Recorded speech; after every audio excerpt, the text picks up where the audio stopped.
Neste exercício nós vamos ver um programa implementado sem exceções e com a utilização de exceções. Para ilustrar o uso das exceções, eu escolhi utilizar uma função bem simples, a função fatorial. Eu vou apresentar três formas de implementar esta mesma função, duas delas sem utilizar exceções e ver quais são as limitações que isso traz, e a terceira forma utilizando exceções para a gente poder comparar. Na primeira implementação, eu usei uma das técnicas mais tradicionais e mais antigas de assinalar erros, que é imprimindo uma mensagem indicando que houve um erro. Este jeito de implementar a função tem dois problemas. O primeiro deles é que você vai fazer uma impressão no console, em tela. Isto não funciona se o seu programa estiver funcionando, por exemplo, em programação visual, onde não existe um console, existem menus, essas coisas. Então você perde a generalidade da sua função.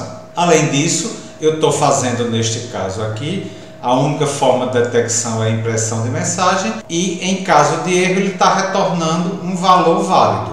Com isso, o programa principal não tem condição de detectar que houve um erro. Aí com isso não pode tomar alguma ação, por exemplo, pedir para redigitar o valor que causou o erro. Vamos ver o exemplo de como isso ficaria no main. A primeira versão, peço o valor de n e faço f seu fatorial de n e imprimo fatorial de n igual a tanto.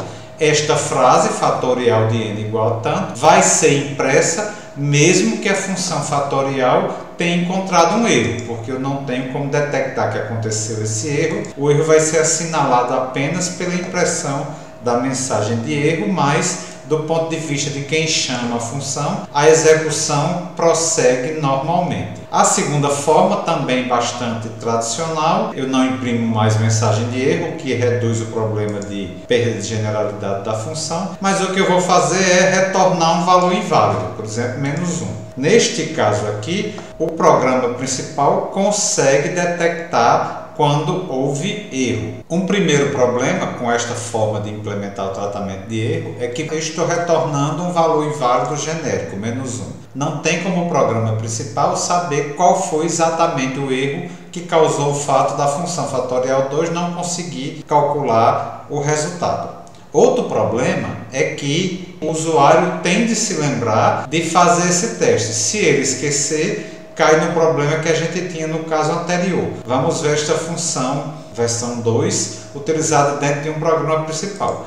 Desta primeira forma, é a mais correta, que tem menos erros. Então você calcula o fatorial e antes de usar esse valor retornado, faz um teste. Se ele for menor ou igual que 0, imprima que houve um problema, mas não é possível dizer qual é o problema, se o parâmetro com qual a função foi chamada é inválido ou se ocorreu overflow. E eu coloquei todo este bloco dentro de um do while, que só sai desse bloco quando o valor calculado do fatorial for válido. Fica melhor. O problema é que é muito comum que o usuário esqueça de fazer esse teste. Tem uma função que calcula o fatorial, eu chamo e atribuo o valor a f e imprimo. Aí cai no caso anterior, onde você pode lidar, trabalhar, utilizar um valor de fatorial que não deveria ser utilizado para nada, porque não é um valor válido, não corresponde a um cálculo correto. A forma mais indicada de fazer seria utilizando exceções. Então, no caso aqui, por exemplo, a primeira exceção é se o usuário chamar esta função com um valor negativo, para o qual não existe um valor de fatorial válido.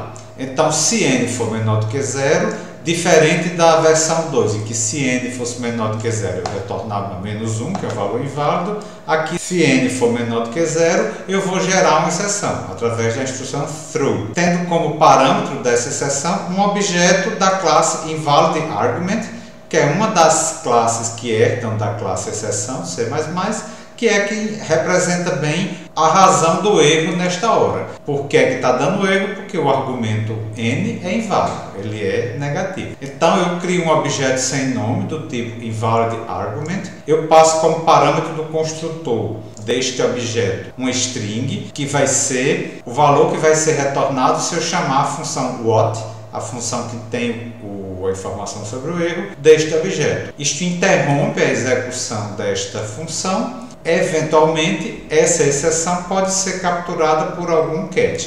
Prossigo com a execução normal e a outra condição de erro é se houver um overflow, o limite máximo do inteiro f que quarto fatorial foi excedido. Eu detecto isso sabendo que este valor só pode ser positivo. Se em algum momento ele se tornar negativo ou nulo, aí eu gero uma exceção do tipo erro de overflow, indicando que o valor máximo foi excedido. Fazendo a função fatorial deste jeito, eu consigo resolver todos os problemas. Por quê? Primeiro, eu posso botar a entrada de dados dentro de um do while, igual como eu fazia quando a função retornava um valor inválido em caso de erro.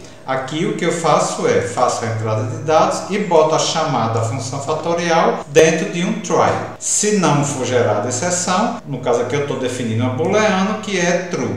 Já se for gerada a exceção, eu tenho catch, capturo objetos do tipo exceção, eu imprimo o problema no cálculo fatorial de n, aí imprimo a what daquela exceção que vai ser gerada lá pela função fatorial e faço o cálculo ok ser false. Aí isso aqui do while enquanto not cálculo ok. Então isso vai repetir a entrada de dados tantas vezes até que não ocorra nenhum problema. E vai ser assinalado qual é o tipo de erro. E ao fazer dessa forma, mesmo que o usuário esqueça de fazer o teste, o problema vai ser menor, porque vai ser chamada a função fatorial, que vai gerar a exceção. Se ocorrer um problema na função fatorial, como esta função não está dentro de um try, então a exceção que ela vai gerar vai ser capturada pelo catch padrão, pelo render padrão. Então a execução do programa vai ser interrompida aqui, vai aparecer a mensagem de erro padrão, onde vai aparecer a mensagem do what que eu coloquei lá na função, e pelo menos a execução do programa não prossegue, continuando usando o valor retornado pela função como se fosse válido. Então se eu executar este programa, na primeira versão, que ele apenas imprime a mensagem de erro, vamos, por exemplo, calcular o fatorial de 20, que já é um número muito grande para ser representado dentro de um int.